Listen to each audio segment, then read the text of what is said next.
के हमारे नए डीप डाइव में स्वागत है। और आज का हमारा जो मिशन है वो है बायोलॉजी न्यूट्रिशन मास्टर नोटबुक यानी जैव प्रक्रम पोषण के नोट्स को पूरी तरह से डिकोड करना। एकदम सही। और मैं एक बात साफ कर दूं कि ये चर्चा सिर्फ तथ्यों को रटने के लिए नहीं है, मतलब ये गहराई से ये समझने के लिए है कि जीवन असल में कैसे काम करता है। सही बात है, क्योंकि ज्ञान तभी काम का है जब हम उसके क्यों और कैसे को समझे। एग्जैक्टली। एक नंगी आंखों से ना दिखने वाली सूक्ष्म कोशिका से लेकर हमारे शरीर के अंदर मौजूद 10 मीटर लंबे जटिल पाचन तंत्र तक सब कुछ कैसे काम करता है, आज हम यही देखेंगे। चलो अब पहली स्लाइड देखते हैं।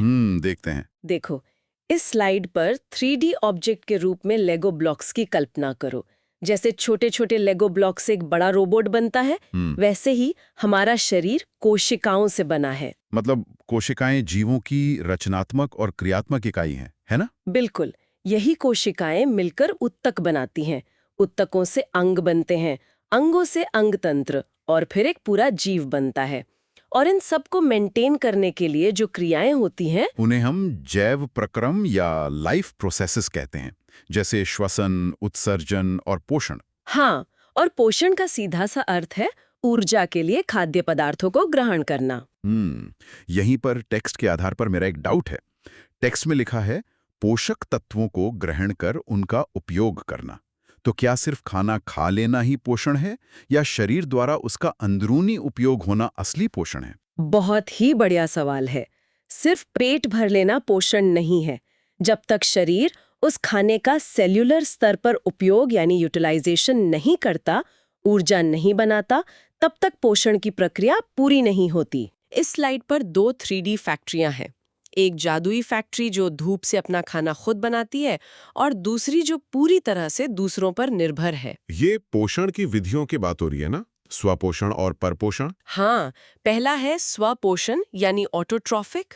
इसमें जीव अपना भोजन स्वयं संश्लेषित करते हैं, जैसे हरे पेड़ पौधे। और इनमें क्लोरोप्लास्ट या पर्णहरित होता है, जिसके कारण इनका रंग हरा होता है। सही कहा। और दूसरा है परपोषण यानी हेटेरोट्रॉफिक। ये अपना भोजन स्वयं नहीं बनाते, दूसरों पर निर्भर रहते हैं, जैसे मनुष्य, जानवर या कीड़े। लेकिन यहाँ मुझे गंभीर डाउट आ रहा है। स्लाइड कहती है कि सभी हरे पौधे स्वपोषी होते हैं। क्या प्रकृति में इसका कोई अपवाद भी है जो हरा होकर भी अपना खाना ना बनाता हो? ये बड़ा दिलचस्प पॉइंट है। विकासवाद में कुछ पौधों ने अपना क्लोरोफिल खो दिया है। अमरबेल इसका उदाहरण है। वो अपना खाना नहीं बना सकते, इसलिए उन्हें दूसरों पर निर्भर रहना पड़ता है। अरे वाह, मतलब पौधा होकर भी परजीवी। हाँ, चलो अब अगली स्लाइड देखते हैं। बिल्कुल। देखो, इस स्लाइड पर 3 अलग-अलग 3D एलियन जीव हैं, जिनके खाना खाने के तरीके बिल्कुल अजीब हैं। ये परपोषण के प्रकार होंगे? सही पकड़े। परपोषण 3 प्रकार का है। पहला मृत जीवी यानी सेप्रोफिटिक, जो मरे हुए जीवों से घुलित कार्बनिक रूप में भोजन लेते हैं, जैसे अपघटक या डिकम्पोजर। फफूंदी, गोबर छत्ता या बैक्टीरिया। हाँ। दूसरा है परजीवी या पैरासिटिक। ये किसी दूसरे प्राणी के संपर्क में रहकर अपना भोजन तरल रूप में लेते हैं, जैसे टेपवर्म या मलेरिया का परजीवी। और तीसरा? तीसरा है प्राणीसम यानी होलोजोइक। ये ठोस या तरल रूप में जंतुओं की तरह भोजन ग्रहण करते हैं, जैसे मेंढक, मनुष्य और अमीबा। मुझे एक बात समझ नहीं आ रही। मृतजीवी और परजीवी दोनों ही तरल रूप में भोजन ले रहे हैं, तो एग्जाम के नजरिए से दोनों में मुख्य अंतर क्या है? बहुत ही बारीक अंतर है। मृतजीवी हमेशा मरे हुए जीवों पर काम करते हैं, प्रकृति की सफाई करते हैं, जबकि परजीवी एक जीवित जीव के अंदर या बाहर रहकर उसका पोषण चुराते हैं। अच्छा, मतलब एक का होस्ट मुर्दा है और दूसरे का जिंदा। एग्जैक्टली। चलो अब अगली स्लाइड देखते हैं। हाँ, देखते हैं। देखो, इस स्लाइड पर एक चमकदार 3D रेसिपी बुक है, जिसमें खाना बनाने के सिर्फ 4 जादुई इंग्रेडिएंट्स लिखे हैं। प्रकाश संश्लेषण की रेसिपी? बिल्कुल। हरे पौधे प्रकाश संश्लेषण से भोजन बनाते हैं। जो नहीं कर पाते, वे वही गोबर छत्ता या अमरबेल बन जाते हैं। और इस रेसिपी के 4 कच्चे पदार्थ क्या हैं? सूर्य का प्रकाश, क्लोरोफिल, कार्बन डाइऑक्साइड और जल के साथ खनिज लवण। बस यही 4 चीजें चाहिए। पर एक डाउट है, अगर पौधे को इन 4 चीजों में से सिर्फ 3 चीजें मिले, मान लो पानी न मिले, तो क्या प्रकाश संश्लेषण की प्रक्रिया बस धीमी हो जाएगी या बिल्कुल रुक जाएगी? वो पूरी तरह से रुक जाएगी। ये एक सख्त रासायनिक अभिक्रिया है। अगर एक भी इंग्रेडिएंट गायब है तो उत्पाद बन ही नहीं सकता। कोई समझौता नहीं है इसमें। बिल्कुल नहीं। चलो अब अगली स्लाइड देखते हैं। ठीक है। देखो, इस स्लाइड पर एक 3D सोलर बैटरी है जो चार्ज हो रही है और उसमें से ऑक्सीजन के बुलबुले निकल रहे हैं। ये प्रकाश संश्लेषण से जुड़े महत्वपूर्ण तथ्य हैं ना? हाँ, ये एक प्रकाशीय रासायनिक अभिक्रिया है जहां विकिरण ऊर्जा यानी रेडिएंट एनर्जी रासायनिक ऊर्जा में बदलती है। और जो भोजन बनता है वो ग्लूकोज के रूप में जमा होता है। सही। और उपोत्पाद या बाई प्रोडक्ट के रूप में ऑक्सीजन मुक्त होती है। ये सिर्फ दिन में होता है और वायुमंडल में ऑक्सीजन का संतुलन बनाता है। जब टेक्स्ट कहता है कि विकिरण ऊर्जा को रासायनिक ऊर्जा में बदला जाता है, तो क्या इसका मतलब ये है कि धूप सचमुच पौधे के अंदर एक केमिकल में कैद हो जाती है? बिल्कुल।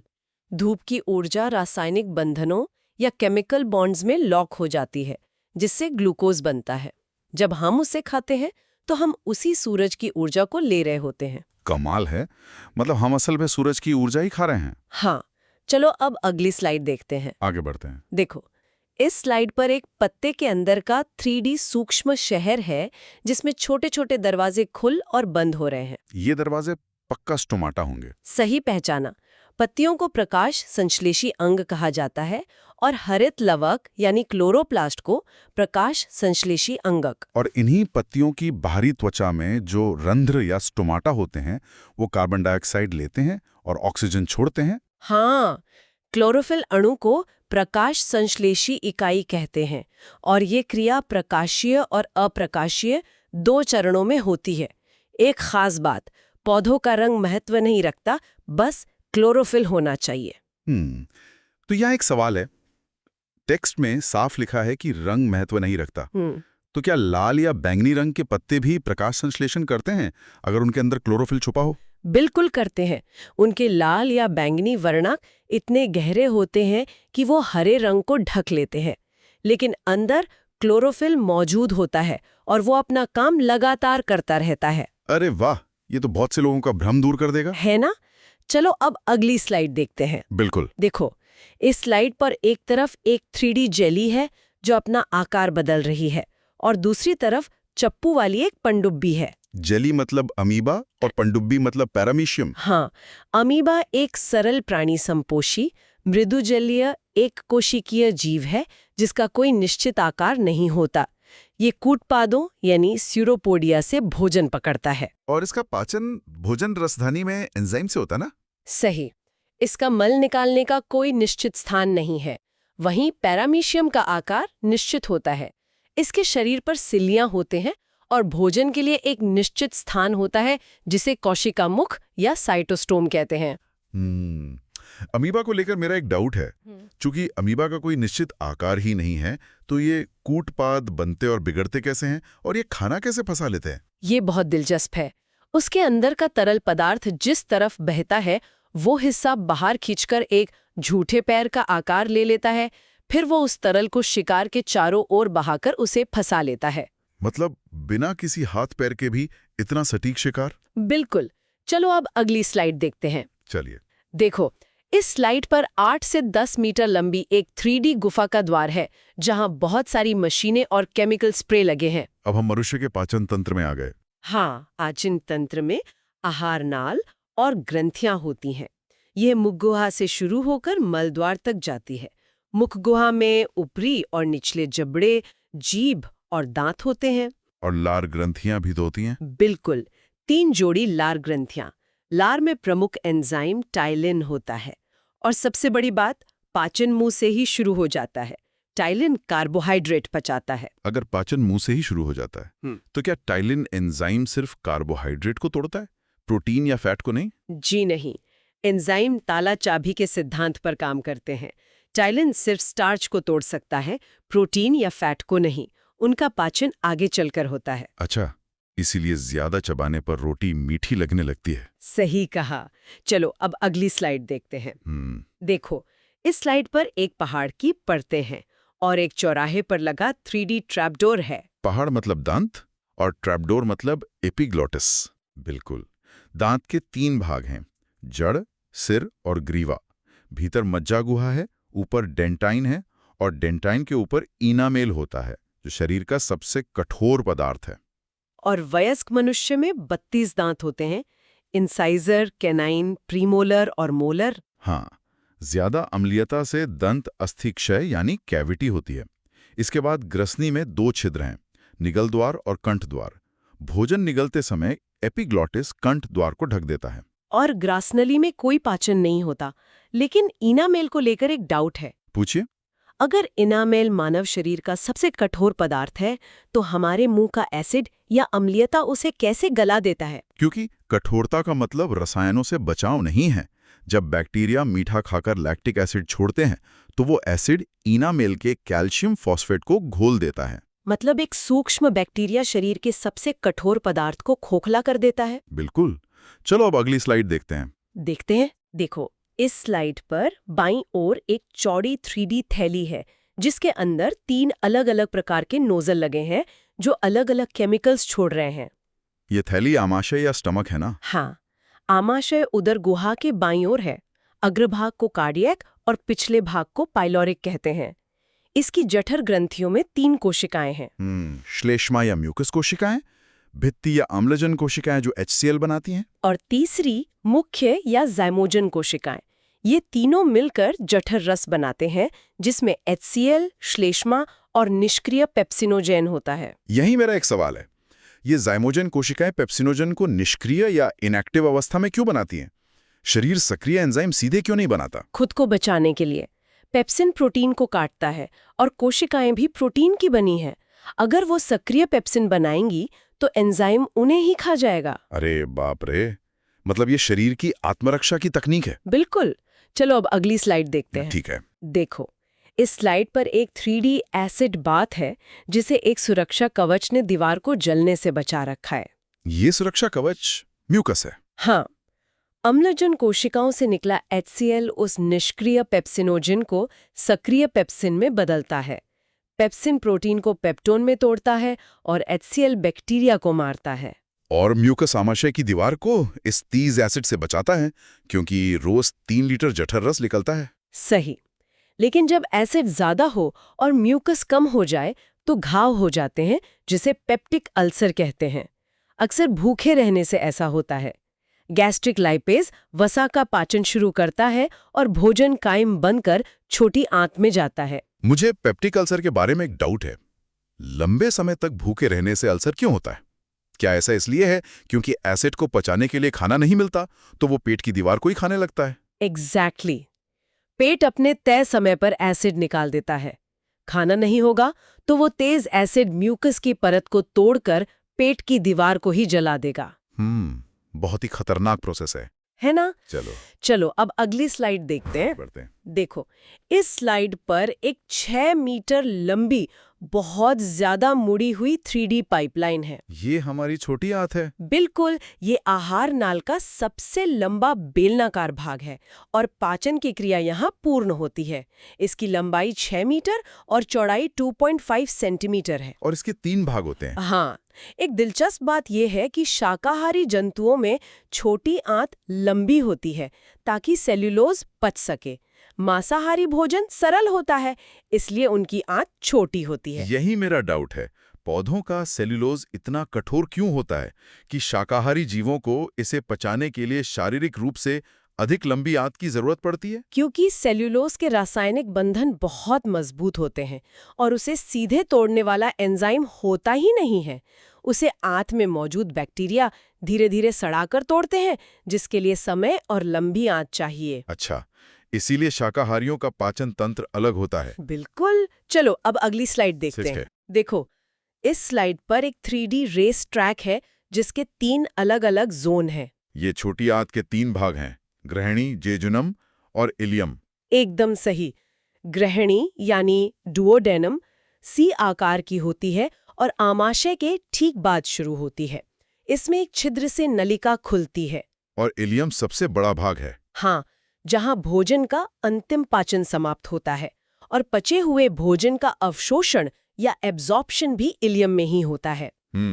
चूंकि टेक्स्ट में अवशोषण सिर्फ इलियम के लिए लिखा है, तो क्या गृहिणी और जेजनम में सिर्फ भोजन को तोड़ने का काम होता है, सोखने का नहीं? बहुत सही ऑब्जर्वेशन है। गृहिणी मुख्य रूप से रसायनों को मिलाने और तोड़ने का काम करती है। अवशोषण का सबसे बड़ा काम इलियम में होता है, क्योंकि वहां उंगली जैसी संरचनाएं होती हैं जो सरफेस एरिया बढ़ा देती हैं।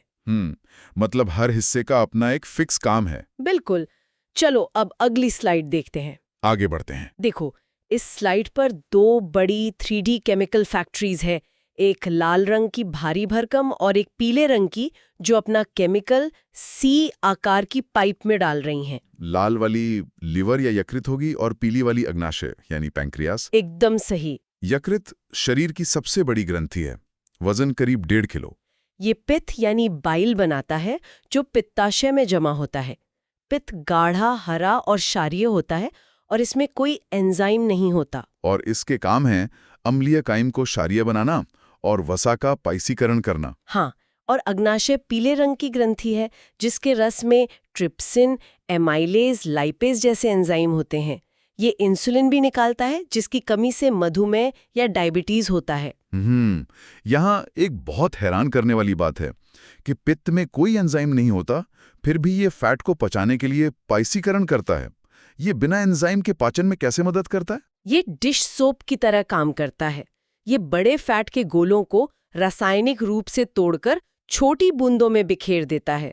इससे एंजाइम्स उन पर आसानी से हमला करके उन्हें पचा पाते हैं। अरे वाह, मतलब ये एंजाइम की मदद करने के लिए सरफेस एरिया तैयार करता है। बिल्कुल। चलो अब आखिरी स्लाइड देखते हैं। चलिए। देखो, इस स्लाइड पर शरीर का आखिरी 3D वाटर फिल्ट्रेशन प्लांट और निकास द्वार है। ये बड़ी आंत की बात हो रही है। हाँ, छोटी आंत बड़ी आंत में खुलते हैं। इसके 2 भाग हैं, कोलन और मलाशय यानी रेक्टम। दोनों आंतों के जोड़ पर एक नली सीकम होती है और इसी पर एक उंगली जैसी रचना अपेंडिक्स है, जो कि मनुष्य में एक अवशेषी अंग या वेस्टिजियल ऑर्गन है जिसका कोई काम नहीं है। सही। आप पचा भोजन इलियम से कोलन होते हुए रेक्टम में पहुंचता है और बड़ी आंत इस अपचे भोजन से अतिरिक्त जल का अवशोषण करती है। अगर अपेंडिक्स एक अवशेषी अंग है और इसका पाचन में कोई काम नहीं है, तो विकासवाद के इतने सालों बाद भी हमारे शरीर में क्यों मौजूद है? ये बहुत गहरा सवाल है। विकासवाद ने इसे हटाया नहीं, क्योंकि शायद ये हमारे पेट के अच्छे बैक्टीरिया के लिए एक सेफ हाउस का काम करता है। जब पेट खराब होता है तो ये बैक्टीरिया वापस आंतों को आबाद कर सकते हैं। मतलब प्रकृति ने कुछ भी बिना वजह नहीं छोड़ा है? बिल्कुल नहीं। तो आज की चर्चा से ये साफ है कि पोषण सिर्फ खाना खाने से लेकर कोशिकाओं तक ऊर्जा पहुंचाने की एक बेहद जटिल और शानदार प्रक्रिया है। हाँ, एक एक एंजाइम, एक एक अंग कितनी बेहतरीन लय में काम कर रहे हैं। तो अंत में श्रोताओं के लिए एक सोचने वाला सवाल छोड़ना चाहूंगी। हमने देखा कि शाकाहारी जीवों की आंत घास और सेल्यूलोज पचाने के लिए लंबी होती है। आज आधुनिक इंसान बहुत ही प्रोसेस्ड और आसानी से पचने वाला भोजन खा रहा है। तो क्या अगर कोई सोचे हजारों साल बाद एवोल्यूशन के कारण इंसानों की छोटी आंत की लंबाई कम हो जाएगी? ये तो वाकई सोचने वाली बात है कि क्या हमारा शरीर हमारे खाने के हिसाब से बदल जाएगा? बिल्कुल, इस पर जरूर विचार करें। आज के इस डीप डाइव में हमारे साथ जुड़ने के लिए बहुत बहुत धन्यवाद।